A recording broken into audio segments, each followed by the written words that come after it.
امام المتقین خلیفۃ المسلمین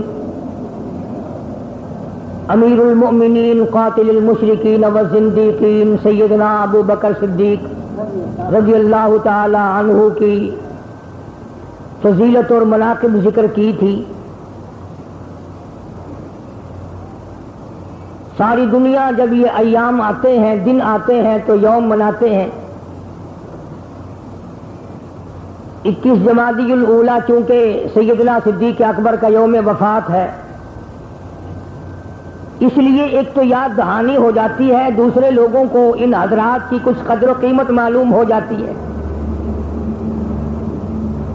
اگرچہ آج زمانہ نہیں، کھڑے لوگ کم سمجھ میں آتے ہیں، فراڈیے بڑے جلدی سمجھ میں آ جاتے ہیں. زمانے کے لیڈر آسانی سے سمجھ میں آ جاتے ہیں، کالی کملی والے کے یار سمجھ میں نہیں آتے. صدر اور گورنر سیاست دان سمجھ میں آ جاتے ہیں. محمد عربی صلی اللہ علیہ وسلم کے ساتھ ہو کر جنہوں نے ایک عرصے تک مار کھائی، پھاقے کاٹے، وہ سمجھ میں نہیں آتے. کوئی بات نہیں، تیری سمجھ میں نہ آئے تو نہ آئے، اللہ اور اس کے رسول کی سمجھ میں آئے ہوئے ہیں. اگر خدا ان کو اپنے برگزیدہ بندے نہ بناتا تو ان کو کالی کملی والے کا صحابی بناتے ہی نہ.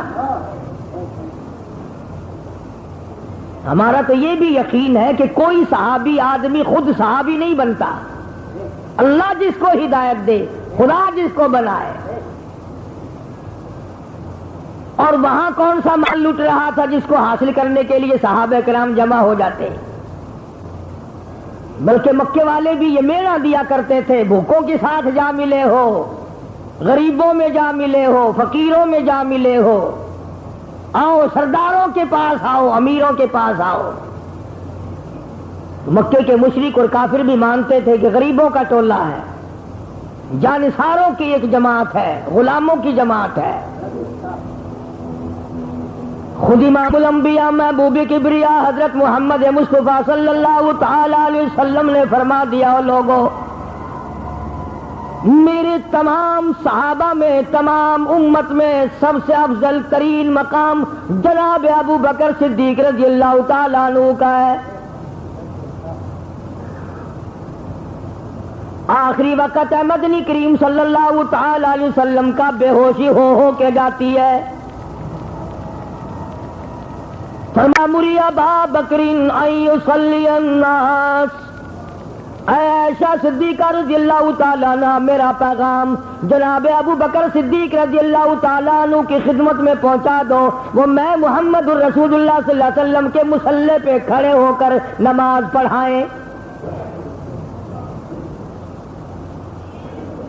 سیدہ عائشہ صدیقہ رضی اللہ تعالیٰ عنہ نے عرض کر دیا، میرے محبوب صلی اللہ علیہ وسلم، میرا ابا تو پہلے ہی کئی دنوں سے روتا پھرتا ہے. جس دن سے اذا جاء نصر اللہ کی سورت کا نزول ہوا وہ ہر وقت روتا ہے اور کہتا ہے، لوگوں فسبح بحمد ربک واستغفر، کا مطلب یہ ہے کہ نبی کی جدائی کا وقت آ پہنچا. میرا ابا آگے پریشان ہے، فاروق کو حکم دے دو وہ بہادر آدمی ہے، نماز پڑھائے. مگر فرمایا، او عائشہ تو نہیں جانتی ساری امت میں افضل ابو بکر کے مقابلے کا ہے کوئی نہیں. جناب صدیق اکبر رضی اللہ تعالیٰ عنہ نے نماز پڑھائی. سیدنا عباس رضی اللہ تعالیٰ عنہ اور ایک اور جلیل القدر صحابی کے کندھوں پہ ہاتھ مبارک رکھ کر قدم مبارک گھسٹتے ہوئے مسجد میں تشریف لائے.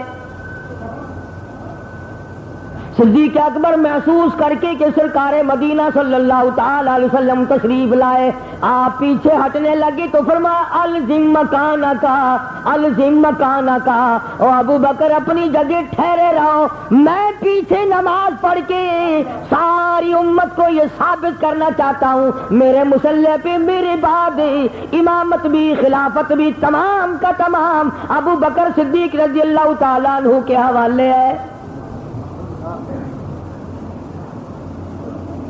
17 نمازیں جناب ابو بکر صدیق رضی اللہ تعالیٰ عنہ نے حضور کریم صلی اللہ علیہ وسلم کے مصلی پہ کھڑے ہو کر پڑھائی.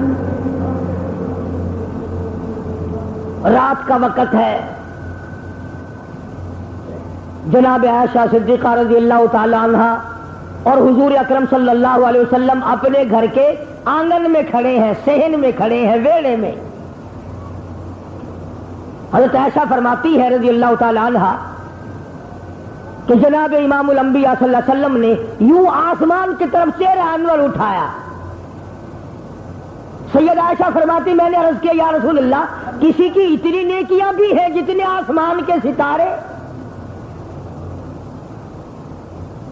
کسی کی اتنی نیکیاں بھی ہیں جتنے آسمان کے ستارے؟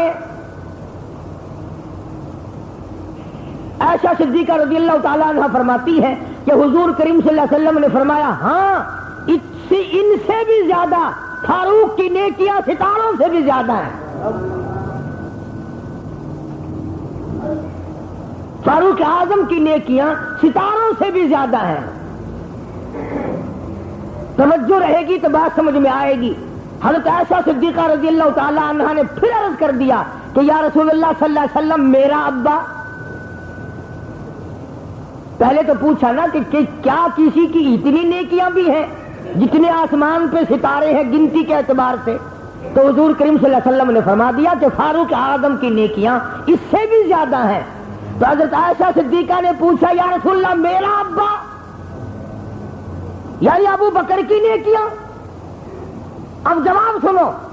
فرمایا عائشہ تو نہیں جانتی فاروق کی تمام عمر کی نیکیاں ایک طرف، تیرے ابا کی غار کا ایک رات ایک دن ایک طرف.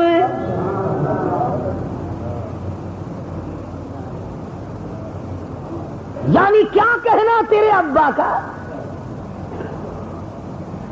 فاروق کی ساری عمر کی ہر طرح کی نیکی، ہر طرح کا عمل، ہر طرح کا اچھا کام ایک طرف، اور ابو بکر صدیق کا غار میں لے جانا، غار میں میرے ساتھ رہنا ایک طرف.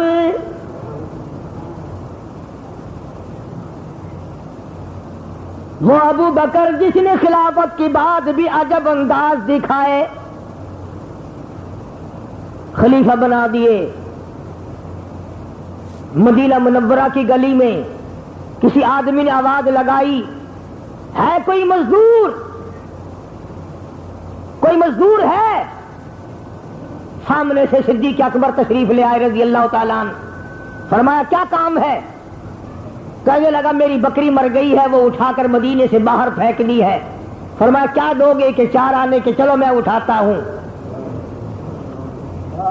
اندازہ لگاؤ امام الانبیاء محبوب کبریا حضرت محمد مصطفیٰ صلی اللہ علیہ وسلم کا سسر ہے، عائشہ صدیقہ کا ابا ہے. نبی کی زندگی میں 17 نمازیں مصلی پہ کھڑا ہو کے پڑھانے والا، اللہ کی زمین پہ آسمان کے نیچے سب سے پہلے کلمہ پڑھنے والا، نبی کے ساتھ تعاون کرنے والا، نبی کے ساتھ جان مال کھپا دینے والا، آج خلیفہ 22 لاکھ مربع میل کا حکمراں ہو کر مردار بکری کندھے پہ اٹھا کے مدینے کی گلیوں سے گزر رہا ہے.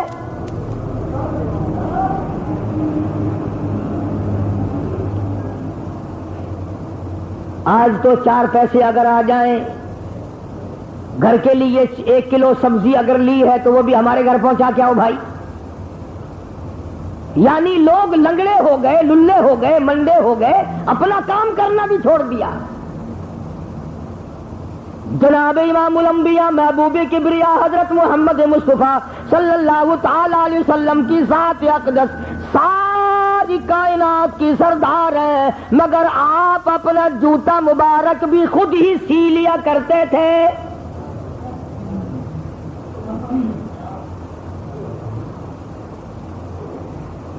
آج تو اگر 4 پیسے مل جائیں تو نوکروں کی کمی نہیں رہتی.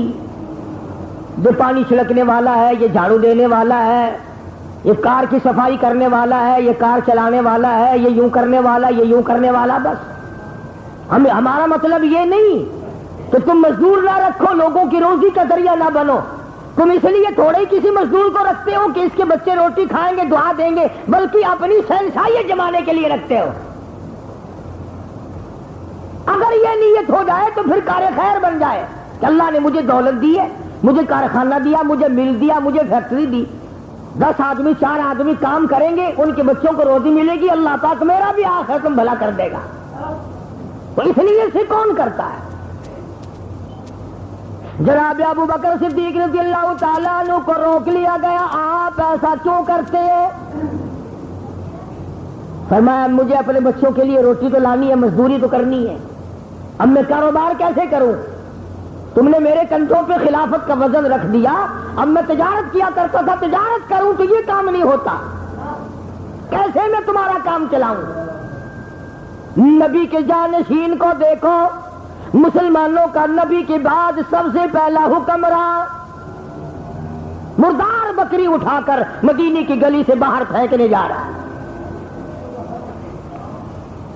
صحابہ اکرام جلیل القدر جو تھے وہ اکٹھے ہوئے اور اس بات پہ غور کیا گیا کہ بیت المال سے وظیفہ مقرر کرو تاکہ ان کی گزر اوقات ہو، تاکہ ان کی گزر اوقات ہوتی رہے. تو جب جناب صدیق اکبر رضی اللہ تعالیٰ عنہ سے پوچھا گیا کہ آپ کا کتنا وظیفہ مقرر کریں، فرمایا مدینے میں جو سب سے غریب کا جو خرچہ ہو وہ میرا مقرر کر دو.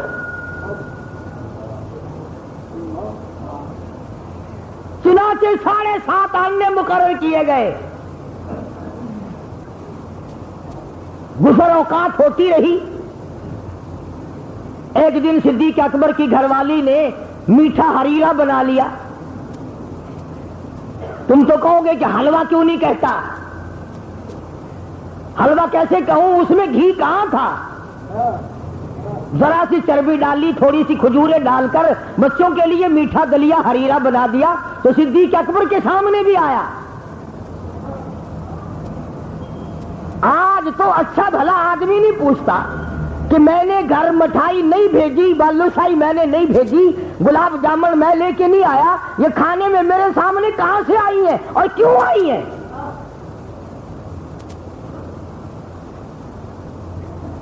جناب ابو بکر صدیق رضی اللہ تعالیٰ عنہ نے فوراً پوچھا گھر والے سے، یہ میٹھا ہریرا دلیا حلوہ کیسے بنایا؟ ہمیں جو پیسے ملتے ہیں وہ تو اتنی مشکل سے ہیں کہ روٹی چٹنی مشکل سے بن سکے، یہ تم نے حلوہ ہریرا کیسے بنا لیا؟ وہ کہنے لگی کئی دن میں نے آٹا تھوڑا تھوڑا بچایا، 2 4 چٹکی آٹا بچا کے جوڑ لیا، جمع کر لیا، وہ آٹا بیچ کر چربی خریدی، کھجوری خریدی، میٹھا بنا لیا، اسی وقت بیت المال میں لکھ بھیجا میرا اتنا وظیفہ کم کر دو چونکہ اتنے میں گزارا میری گھر والی کر سکتی ہے.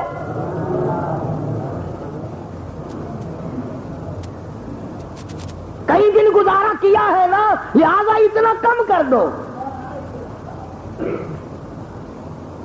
یہ ہے مسلمانوں کا حکمراں، یہ ہے مسلمانوں کا خلیفہ، یہ ہے امیر المومنین، یہ ہے وہ امام المتقین.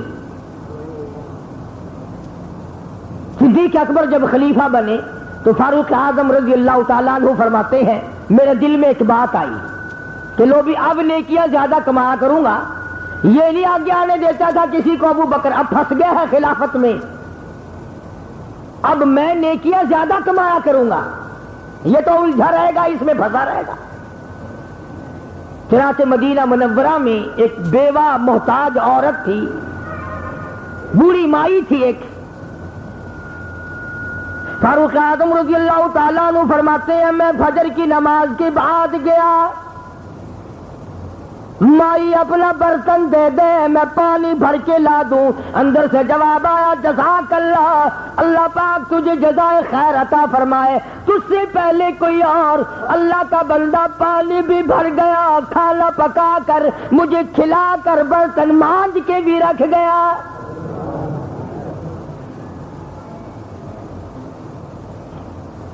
فاروق اعظم فرماتے ہیں میں بڑا سوچتا رہا کون ہو سکتا ہے اتنا جلدی آنے والا.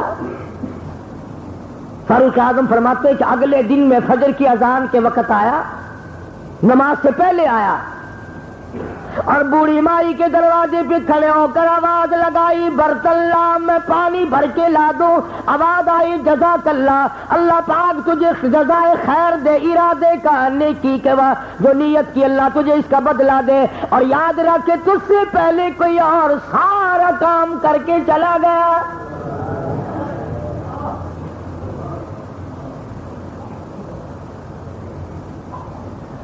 آج محتاج کو پانی کون دے, آج محتاج کو ہاتھ پکڑ کے رستہ کون بتائے.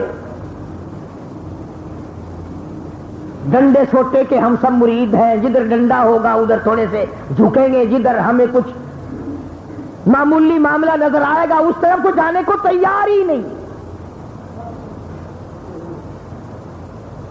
حالانکہ اس بے نیاز کی بے نیازی سے ہر وقت ڈرنا چاہیے کہ نہ جانے کیا عبادت اللہ کے یہاں مقبول ہو جائے. علماء کرام نے لکھا ہے کہ بنی اسرائیل کی ایک بدکارہ فائسہ عورت گزر رہی ہے, کنواں ہے, کنویں کے پاس کتا کھڑا ہے, پیاس کی وجہ سے اتنی زبان کتے کی باہر نکلی ہوئی ہے. تھی تو فائشہ عورت, دل میں ترس آیا, ڈول نہیں رسی نہیں, پانی کیسے پلائے کتے کو. چنانچہ اپنے پیر کا موزہ اتارا, اس کا ڈول بنایا, اپنے دوپٹے کی رسی بنائی, پانی نکال کر کتے کے منہ میں ڈال دیا. موت آئی, آواز آئی عمل تیرا نکما, کرتوت تیرے بھیڑے,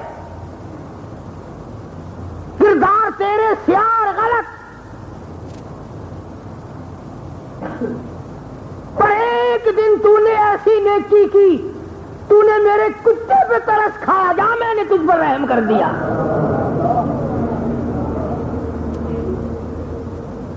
کتا ہے ٹھیک ہے تو میری مخلوق. پیاس کی حالت میں تو نے کتے کی پیاس بجھا دی, میں نے تیری قیامت کی پیاس بجھا دی. تو نے میری مخلوق پہ رحم کھایا, میں نے تجھ پر کرم کر دیا. یہ ایسی ایسی عبادت ہے ان کو لوگ سمجھتے ہی نہیں. حدیث میں آتا ہے کہ قیامت کے دن اللہ جل شانہ کے دربار میں ایک اور آدمی پیش ہوگا, اللہ پاک پوچھیں گے دنیا سے کیا عمل لایا, کہے گا کچھ بھی نہیں, کیا ہے میرے پلے. فرمایا ایک نیکی میرے پاس تیری محفوظ ہے, ایک تیری نیکی تیرا کار خیر میرے پاس محفوظ, اور وہ یہ کہ گلی میں سے کانٹا روڑا تو نے اس نیت سے ہٹایا تھا کہ اندھیرے میں کسی معصوم بچے کو, کسی بوڑھے کو, کسی کو ٹھوکر نہ لگے, کسی کو تکلیف نہ پہنچ جائے. اوے تو نے میرے بندے کو ٹھوکر سے بچایا, جا میں نے قیامت کی ٹھوکر سے تجھے بچا دیا.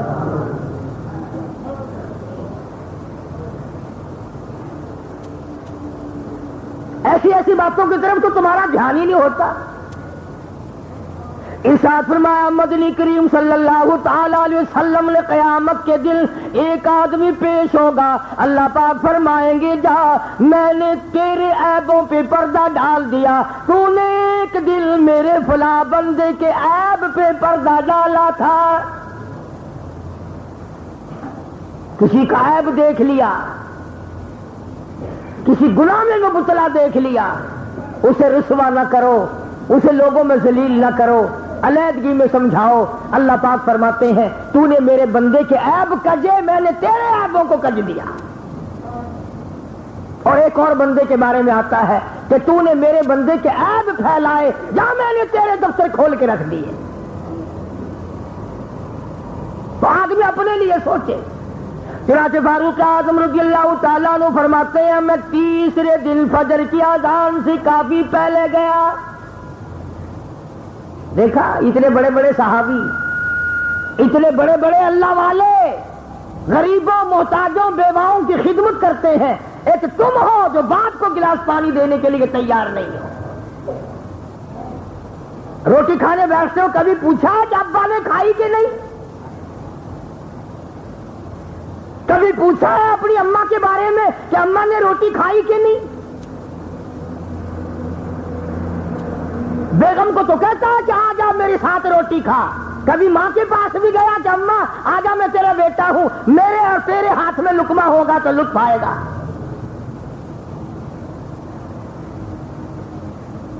جناب ابو بکر صدیق رضی اللہ تعالی عنہ جس وقت اس بڑھیا کے مکان پہ گئے،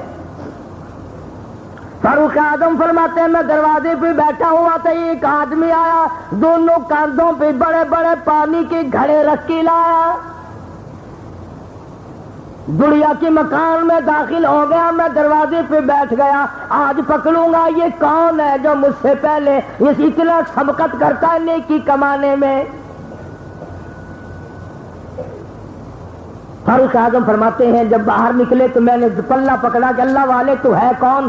آواز آئی فاروق جانے دے میں تیرا بھائی ابو بکر ہوں۔ حکمراں ہوتے ہوئے، خلیفہ ہوتے ہوئے، نبی کا جانشین ہوتے ہوئے، اپنے فرائض منصبی مسلمانوں کی ہمدردی سے پیچھے نہیں رہنا۔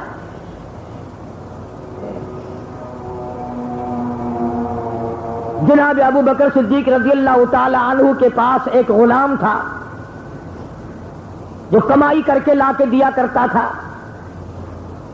تو ایک دن وہ کہیں سے آ رہا تھا، راستے میں یہودیوں کی شادی تھی، وہاں سے اس کو کھانا ملا تو جناب صدیق اکبر کو لا کے دے دیا۔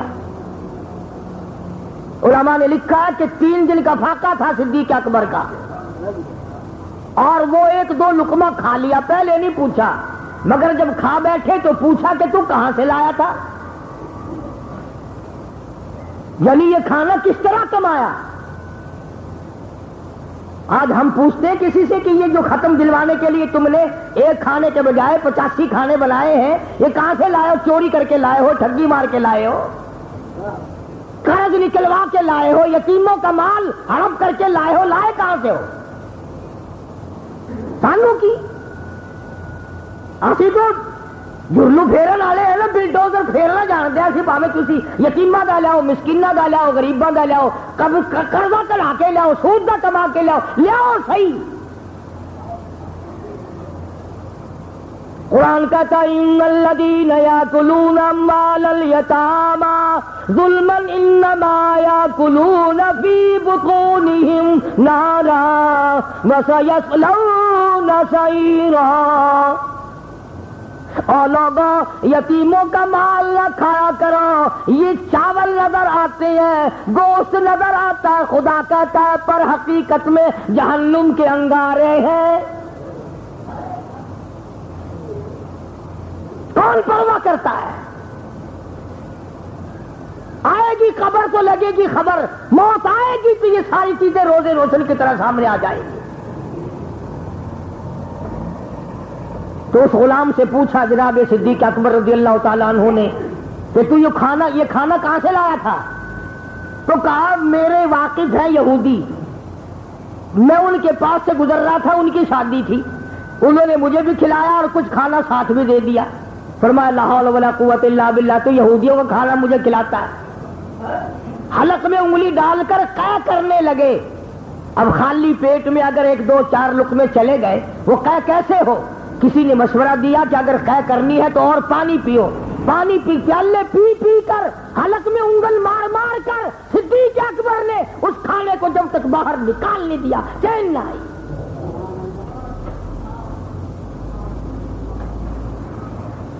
کبھی ہمارے دماغ میں بھی یہ بات آئی کہ سود کا پیسہ، سود کا کھانا، رشوت کا کھانا، بس نام بدل دیتے ہیں۔